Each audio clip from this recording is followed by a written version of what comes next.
Dieu dit à Moshe Rabbeinu, il faut que tu venges les enfants d'Israël par rapport à ce que leur a fait Midian.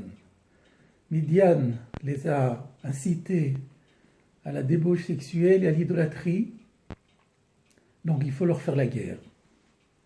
Et ensuite le verset rajoute, Vachar teasef el amecha, et après tu rejoindras tes pères dans la tombe, c'est-à-dire qu'après tu mourras. Donc la Torah nous enseigne qu'il y a un lien entre la guerre contre Midian et la mort de Moshe. À peine Moshe aura-t-il accompli la mitzvah de faire la guerre contre Midian, et il devra quitter ce monde.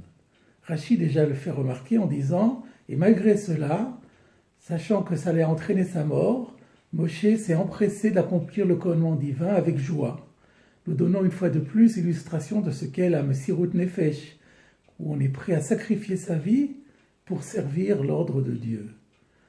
Mais tous les commentateurs de toutes les générations se sont interrogés sur ce lien qu'on ne comprend pas entre faire la guerre contre Midian et la mort de Moshe Rabbeinu. De nombreuses réponses ont été proposées qui laissent toujours un sentiment d'insatisfaction. Et je voulais vous faire partager aujourd'hui une réponse qui a été proposée par le Rav Ruderman, que j'ai déjà eu l'occasion de citer ici, Zichrono Livracha, ancien Rosh Yeshiva de la Yeshiva Ner Israël à Baltimore au siècle dernier. Il fait remarquer que dans ce combat qui va être mené par Israël contre les Midian, il y aura une victime collatérale en la présence, par le fait que Bil'am ben Beor, le prophète des nations, va être tué au cours de cette guerre. Comme dit le verset, V'gam et Bil'am ben Beor argu becharev, Bil'am aussi, ils ont tué au fil de l'épée. Et autant on ne comprend pas le lien qu'il pourrait y avoir entre la guerre de Midian et Moshe Rabbeinu, autant s'impose à nous le rapport qu'il y a entre Moshe et Bil'am. Ce sont tous les deux les plus grands prophètes qui aient existé dans le monde. Nous avons en tête les derniers versets de la Torah. À la toute fin de la Torah, le verset dit « Velokam be'Yisraël, Velokam navi od be'Yisraël que Moshe ». Il n'y a plus jamais eu en Israël de prophète aussi grand que Moshe Rabbeinu. Et le Sifri fait le commentaire, en Israël il n'y a pas eu, mais chez les nations il y a eu un autre prophète d'une dimension, d'une envergure aussi importante, aussi hors norme que celle de Moshe, c'est celle de Bil'am, le prophète des nations. Déjà dans Balak, dans la paracha de Balak, Rashi a posé la question, comment se fait-il que Dieu se soit montré si proche d'un prophète qui était en fait un païen et qui était complètement dévergondé. Et la réponse proposée par le Midrash cité par Rashi, c'était pour que les nations n'aient pas un argument à présenter à Dieu au moment du jugement en disant c'est normal qu'on ne t'ait pas obéi parce que nous n'avions pas eu de grands prophètes. Tu nous aurais donné un prophète aussi important que Israël a reçu avec Moshe Rabbeinu, on aurait été différent. Alors Dieu leur dit, je vous ai donné un prophète d'envergure aussi importante que Moshe Rabbeinu, et pour autant vous avez continué et persévéré dans votre idolâtrie. Mais derrière cette explication bien connue, se profile en réalité une explication encore plus profonde qui a été exprimée en un verset d'une rare concision par le roi Salomon dans Megillat Kohelet, qui zé le umatze asa haelokim. Dieu a fait correspondre l'un à l'autre.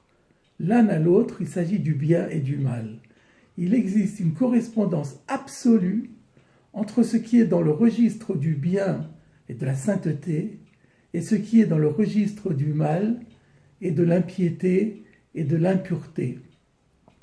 Et de ce fait, nous comprenons alors, et l'explication de cela L'approfondissement de ce verset nous est livré par le Talmud, dans Chagiga, page 15a, qui nous dit que Rabbi Akiva a expliqué ce verset en disant que c'est une loi de toute la création.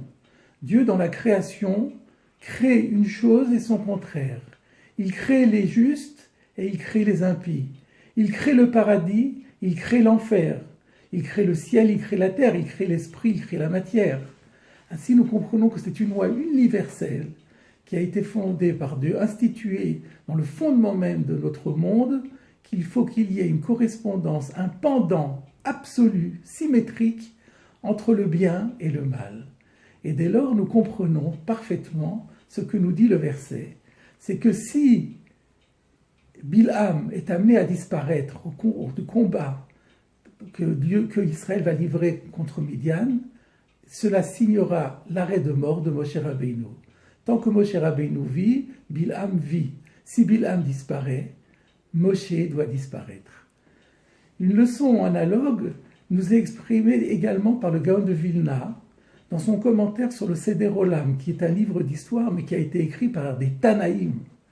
Et le Gaon de Vilna nous explique pourquoi, dans les Pirkei Avot, il est dit que la prophétie s'est arrêtée à l'époque de Ezra et Néhémie, au moment de la constitution des Anshe Knesset Agedola. Pourquoi juste à ce moment-là, le phénomène de la prophétie a disparu d'Israël? Le Gaon de Vilna nous dit, parce que, selon le Talmud, dans Yoma, page 69, et dans Sanhedrin, page 64, il est rapporté que, à l'époque de Ezra et Néhémie, c'est-à-dire à l'époque de la reconstruction du second temple, eh bien, les Béné Israël étaient excédés par le Yetzer Hara de la Avodah Zara qui leur avait causé tant de mal. Cette tentation de l'idolâtrie, semble-t-il, était d'un moteur, d'une puissance incroyable. Et ils ont obtenu de Dieu que ce Yetzer Hara disparaisse. À la disparition du Yetzer Hara, du Yetzer Hara d'Avodah Zara, nous dit le Gaon, la prophétie a disparu. Nous comprenons là encore qu'il y avait un phénomène d'équilibre indispensable entre l'un et l'autre. Ce qui nous prouve que l'idolâtrie, ce n'était pas comme on croyait, comme on croit aujourd'hui. À l'époque, l'idolâtrie, c'était certainement une possibilité pour les hommes de rentrer en contact avec des forces d'une très grande, des forces maléfiques, mais d'une très grande spiritualité, et d'obtenir d'eux des avantages énormes, au point que on avait une envie irrésistible de se livrer, de s'adonner à ces pratiques. À partir du moment, comment est-ce que Dieu a cassé ce Yetzer Hara? Il a cessé la possibilité de relier ses forces, si bien que l'idolâtrie se résume à adorer des statues de pierre et de bois, qui sont des véritables absurdités. À partir du moment où Dieu a cessé, a brisé la relation entre ces forces d'impureté, eh bien la relation qu'il y a de la prophétie avec la grande proximité divine doit s'arrêter également. Mes chers amis, cette leçon qui ressort de cette paracha de Matot, de la bipolarité qui existe dans le monde, pourquoi? Quelle est sa nécessité? Eh bien, c'est un principe angulaire du judaïsme. C'est pour servir le libre arbitre. C'est la condition même d'un libre arbitre total. Et nous devons prendre conscience que tout ce qu'il y a dans la création, et notamment ce qui nous concerne à nous, nos compétences, nos traits de caractère, peuvent servir aussi bien le bien que le mal. Même une générosité peut être mal placée. Pensons à l'exemple de Shaoul HaMelech, qui a voulu épargner le roi d'Amalek. Et le verset lui dira « Al te'it tzadik arbe » ne sois pas juste à l'excès. Une intransigeance, une violence, un acte de violence peut être au contraire bienvenu aussi. C'est ce que nous a enseigné Pinchas dans la paracha de la semaine dernière. Par conséquent, chaque chose, chaque décision que nous prenons peut être au service du bien ou au service du mal, mais ne peut pas échapper à un de ces registres. Cela requiert de nous une vigilance de tous les instants. Il faut chaque fois être en alerte et faire le bon choix. Ou bacharta b'chaim, choisir la vie.